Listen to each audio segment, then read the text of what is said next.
Hello everybody and welcome back to my channel competitively by Athar. आज के इस video में हम देखने वाले हैं चांसेस ऑफ रीनीट इन 2024। हमने देखा रिजल्ट में बहुत बड़ी गड़बड़ी होने के कारण मोस्ट ऑफ द लोगों ने कोर्ट में केसेस फाइल की है नीट के अगेंस्ट, एनटीए के अगेंस्ट। तो उसका जो फाइनल हियरिंग आने वाला है वो आएगा 8 ऑफ जुलाई के। तो उससे पहले बहुत सारे लोग बहुत सारे कन्फ्यूजन में आ गए हैं कि क्या करें, हम रीनीट के लिए पढ़ाई करें या फिर नीट 2025 के लिए पढ़ाई करें, या फिर कुछ ना करके स्ट्रीम ही बदल दे।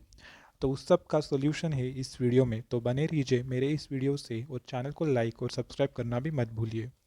सबसे पहले हम जानेंगे सुप्रीम कोर्ट के जो डिसीजन आए प्रीवियसली हियरिंग्स में। सबसे पहला जो डिसीजन था वो था कि काउंसलिंग पे कोई भी स्टे नहीं है। There is no stay on the counselling. Counselling पे कोई स्टे नहीं है, इसका हमें क्या अर्थ निकल सकता है कि सुप्रीम कोर्ट भी कह रहा है कि कोई भी रीनीट नहीं होने वाला है।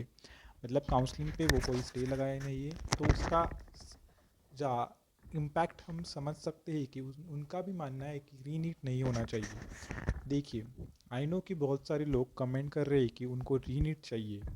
रीनीट क्यों चाहिए उनको? क्योंकि वो बॉर्डर लाइन पे है, मतलब जिनके 400 आ रहे हैं या फिर 500 आ रहे हैं या फिर 600 मार्क्स आ रहे हैं, उन सारे बच्चों को रीनीट चाहिए।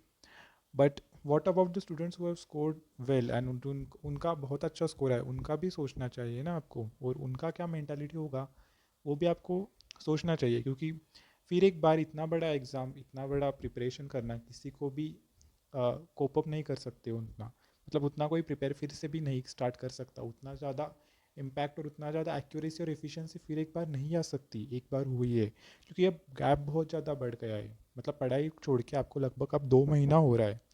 So it's not easy to start once again. So I think that you should think about them as well. Now you should not only be selfish about yourself. So I think that this should not be a reneat, and it is clearly been stated by Supreme Court from its one of the decision that it said that there will be no stay on the counseling. Counselling पे stay क्यों नहीं लगा रहे वो? क्योंकि वो जान रहे हैं ना कि रीनीट उनको नहीं करवाना है। इतना बड़ा, मतलब इतना बड़ा एग्ज़ाम पूरे इंडिया में कंडक्ट करना फिर एक बार, इट्स नॉट ईजी। क्योंकि अफेक्टेड एरियाज भी बहुत सारे, बहुत कम है, लगभग महाराष्ट्र में अफेक्टेड है, सिर्फ बिहार में अफेक्टेड है, उसके बाद थोड़े गुजरात के एरियाज में अफेक्टेड है, झारखंड में अफेक्टेड है, वहाँ पे भी रीनीट आप करवा सकते हैं। पर व्हाट अबाउट तमिलनाडु? वहाँ पे भी तो कोई पेपर लीक नहीं हुआ, केरला में भी पेपर लीक नहीं हुआ। Why should they suffer once again? So that's point. So you should not say about reNEET. So that was one point. वो काउंसलिंग पे स्टे नहीं लगवा रहे, उसका मतलब आप निकाल सकते हैं कि रीनीट नहीं होने वाला उस पॉइंट से। तो आप लोग कहेंगे कि सीबीआई का ऑपरेशन, सीबीआई तो लगवा दी है सुप्रीम कोर्ट ने। सीबीआई का काम क्या होता है? सीबीआई सिर्फ प्रूव करता है कि क्राइम हुआ है या फिर नहीं हुआ है, उसके बाद वो कोई भी डिसीजन नहीं लेने वाली सीबीआई की वो रीनीट होएगा या फिर नहीं होएगा। CBI is not going to take any kind of decisions. वो सिर्फ फाइंड आउट करेगी कि कितने जन इन्वॉल्व है क्राइम में, कितने लोग इन्वॉल्व है। सीबीआई ने अभी तक ये भी नहीं कहा कि इतने इतने लोग इन्वॉल्व है, मतलब वो अभी जांच कर रहे हैं, और सीबीआई जांच करने में लगभग 2 से 3 4 5, लगभग 1 साल भी लग सकता है। So you should be aware about that as well and take your decisions. सो सीबीआई से तो बहुत देर लगेगी क्राइम को प्रूव करने के लिए। उसमें क्या होगा, सीबीआई की जब रिपोर्ट्स आएंगे तब तक 2025 का भी नीट आ जाएगा, और 2025 का अगर नीट आ गया तो उस टाइम वो रिफॉर्म्स 2025 के एस्पिरेंट्स के लिए करेंगे। तब तक 2024 का वो बोलेंगे कि जो पिछला रिजल्ट है उसके उसके ऊपर से आप एनालिसिस और जो भी काउंसलिंग है वो करवा देंगे। ऐसा भी हो सकता है। So you should consider this in mind as well. CBI का जो ऑपरेशन चल रहा है वो स्पेशली जो जो गलतियाँ हुई है वो जानने के लिए चल रहा है, और उनका उसका इम्पैक्ट 2025 पर पड़ेगा, नॉट ऑन 2024। 2024 अभी आई केस, मतलब आई केस ही बोल रहा हूँ क्योंकि अभी तक 8 जुलाई का जो वर्डिक्ट है सुप्रीम कोर्ट का वो आना बाकी है। 8 जुलाई के बाद it all will be clear, but अभी तक मैं गेस कर रहा हूँ कि there would be no reNEET. That's harsh reality, you should accept that.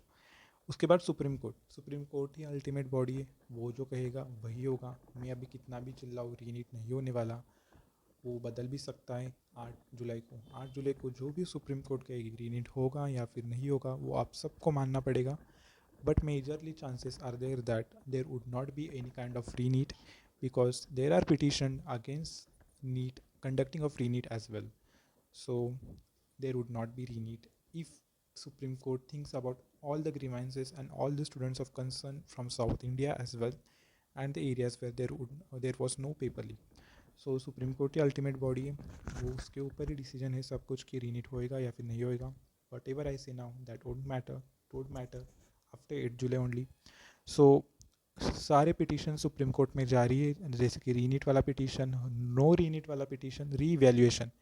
सबसे बेटर डिसीजन सो आप सबके लिए हो सकता है वो है री इवेल्युएशन.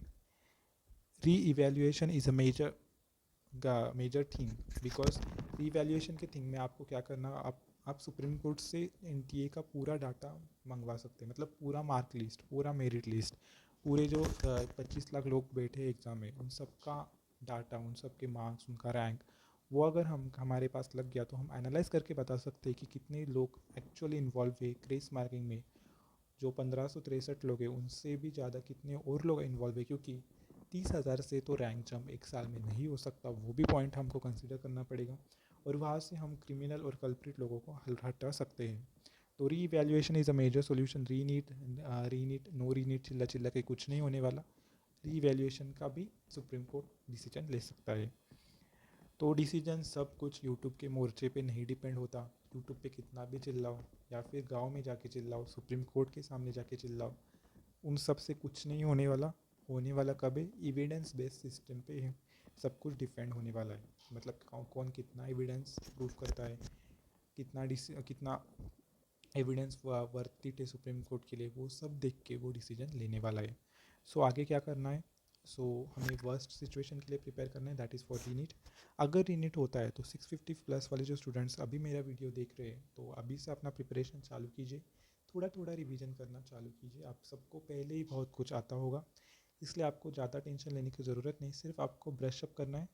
उसके लिए आपको सिर्फ फार्मूलाज रिवाइज करने पड़ेंगे. फिजिक्स में से बायो का एनसीईआरटी थोड़ा ऊपर ऊपर से देख लीजिए, केमिस्ट्री के नोट्स देख लीजिए, उससे आपका काम हो जाएगा. आप इजीली अपना स्कोर बैकअप कर सकेंगे अगर रीनीट होता है तो. 600 से 650 के बीच के जो लोग हैं वो रिवाइजिंग के लिए स्टार्ट कीजिए. जो आपने वीक एरियाज़ थे वो रिवाइज करने के लिए स्टार्ट कीजिए. पेपर को एनालाइज कीजिए, पेपर दीजिए. बहुत सारे जो ऑनलाइन एजुकेशनल प्लेटफॉर्म्स है नीट से रिलेटेड, उन्होंने फ्री कोर्सेज चालू की है, जैसे कि बीवाइस क्लासेस हुआ, नीट प्रेप हो गया. वहाँ पे जाके इनरोल हो गए, उनके टेस्ट दीजिए और अपना एनालिसिस कीजिए. और 8 जुलाई तक वेट कीजिए. 8 जुलाई को जो भी डिसीजन आएगा अकॉर्डिंगली आप अपना प्लान कर सकते हैं. 600 के नीचे के जो लोग हैं वो नीट 2025 के लिए पहले प्रिपेयर करने के लिए चालू कीजिए. अगर बाई चांस डिसीजन आता है रीनीट के फेवर में तो वो आपके लिए बहुत बढ़िया हो जाएगा. तब तक आप अपना सारा कुछ बैकलॉग कवर कीजिए, अपना रिवाइज कीजिए वीक एरियाज़ को. और जो ऑनलाइन प्लेटफॉर्म्स है जैसे बीवाइस क्लासेस हुआ या फिर नीट प्रेप हो गया, वहाँ से आप प्रिपरेशन कर सकते हैं तब तक के लिए. So that was all. Harsh reality यही है कि रीनीट के चांसेस बहुत कम है, पर तब भी I won't say anything, because सब कुछ सुप्रीम कोर्ट पे डिपेंड होगा. 8 जुलाई को डिसाइड होगा. 8 जुलाई आपका डी डे होगा. So that was all from the video. I hope आपको ये वीडियो पसंद आ गया हो. तो वीडियो को लाइक और शेयर करना मत भूलिए अपने दोस्तों के साथ. और मेरे चैनल से बने रहने के लिए धन्यवाद. So that's all. Thank you.